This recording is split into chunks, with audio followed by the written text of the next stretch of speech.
السلام علیکم friends, drama serial جانے جہاں کے آنے والی ایپیسوڈ میں ہم دیکھیں گے کہ ایک طرف تو مانور کے حویلی آنے اور بچوں کو پڑھاتے دیکھ کر شہرام کے اندر ایک بار پھر سے جینے کی امنگ پیدا ہو جائے گی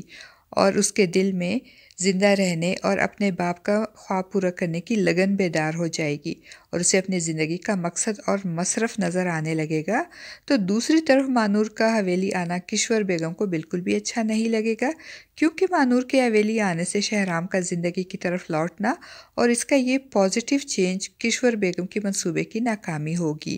اور وہ اپنے منصوبے کو ناکام ہوتے نہیں دیکھ سکے گی اور غصے سے تل ملا جائے گی اور سارا غصہ اپنی بھانجی زینت پہ اتارتے ہوئے کہے گی کہ وہ کیوں شہرام کو ابھی تک ہینڈل نہیں کر سکی، وہ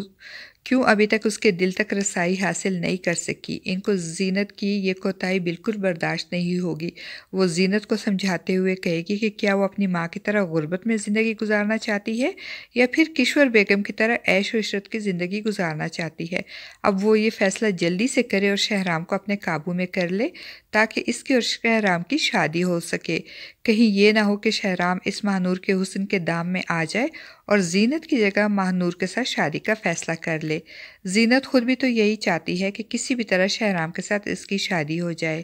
کیونکہ وہ اپنی ماں کی طرح غربت کے نہیں بلکہ اپنی خالہ کی طرح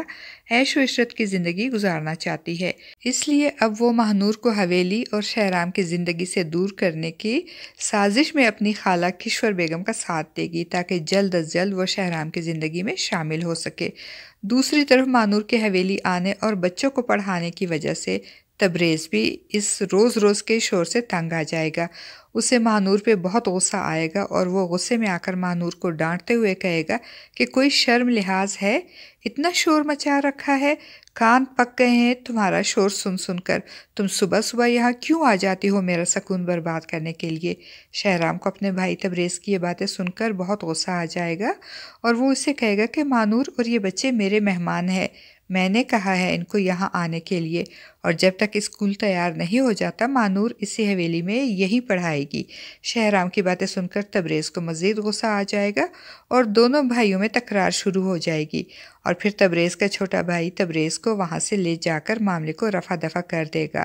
تبریز کی نسبت اس کا چھوٹا بھائی زیادہ سمجھدار ہوتا ہے اور وہ شہرام کے ساتھ نہ تو خود الجھے گا اور نہ ہی تبریز کو الجھنے دے گا، اور دوسری طرف ماہنور کے آنے سے شہرام کی زندگی یکسر بدل جائے گی۔ اس کی زندگی میں تو جیسے بہار آ جائے گی، وہ دوبارہ مسکرانے لگے گا اور شہرام کو مسکراتے دیکھ کر ماہنور بھی بہت خوش ہوگی